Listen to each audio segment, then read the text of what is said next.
We are going to listen to the story Sheep in a Jeep by Nancy Shaw. And as you are listening to this wonderful story today, I want you to pay attention to the forces that are being used in this story. We've been learning a lot about pushes and pulls. You learned a little bit about friction, which slows things down. We even talked a little bit about gravity, which keeps us here on Earth. Be thinking about those forces as you listen to this story. And I also want you to think about what is the motion or movement that the forces caused in this story. And at the end, we'll talk about what we noticed. Let's get started. Sheep in a Jeep by Nancy Shaw. Illustrated by Margaret Apple.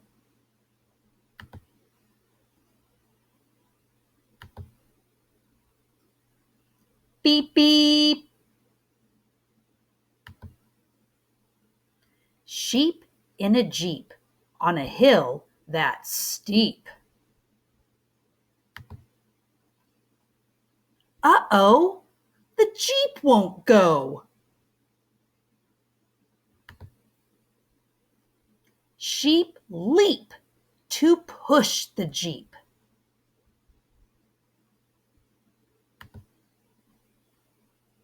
Sheep shove. Sheep grunt. Sheep don't think to look up front.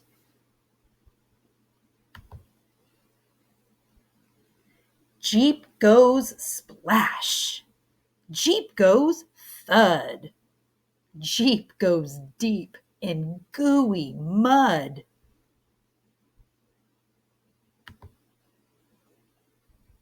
Sheep tug.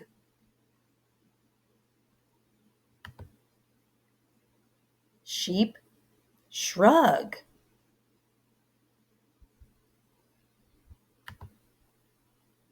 Sheep yelp. Sheep get help.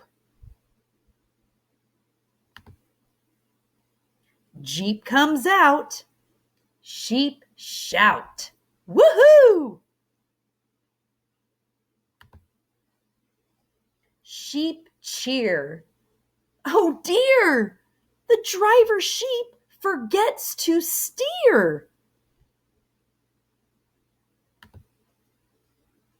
Jeep in a heap. Sheep weep.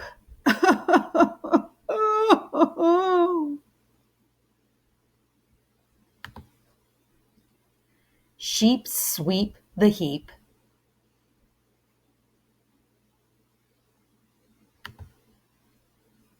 Jeep for sale. Cheap. I hope you liked that story. I know that I did. Those poor sheep trying to just have a lovely day in a Jeep, and it did not seem to work out for them. Were you noticing all the forces that were happening in there? The pushes, the pulling, the getting stuck? I know that I was. Let's find out what exactly types of forces were used in the story and the types of motion that were caused because of those forces. So now let's look at those forces and the kinds of motion or movement that it caused in the story. The first thing that happened when the Jeep got stuck at the top of the hill was the sheep pushed and pulled their bodies in order to jump out of their seats. And you might be thinking, I didn't see anybody push and pull them. Well, it wasn't what was happening on the outside, but what was happening on the inside of their bodies. That's what their muscles were doing. The sheep were using their muscles to push and pull themselves out of their seats in order to jump out of the Jeep. Kind of something happening that we don't think about so much is what our muscles and our bones, what kinds of forces they're putting on inside of our bodies. The next one was a little more obvious.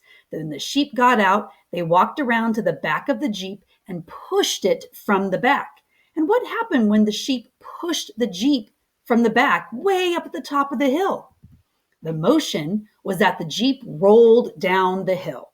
I wonder how fast it went. Probably pretty quick. Next, When it rolled down at the bottom of the hill, the Jeep landed in mud, and the sheep had to pull the Jeep in order to get it out of the mud. So, what was the motion that that pulling caused? Well, actually, the Jeep didn't even move out of the mud. The Jeep didn't move. There was no motion from the Jeep. Now, why was that? Well, last week you did a lot of work with a word called friction. And that's something that works against forces when they're happening. It slows our motions down. It's when something is rubbing against something else, or when the wind is pushing against something else. Friction is that force that works against pushes and pulls. And the friction was from the mud. The mud had that Jeep stuck deep.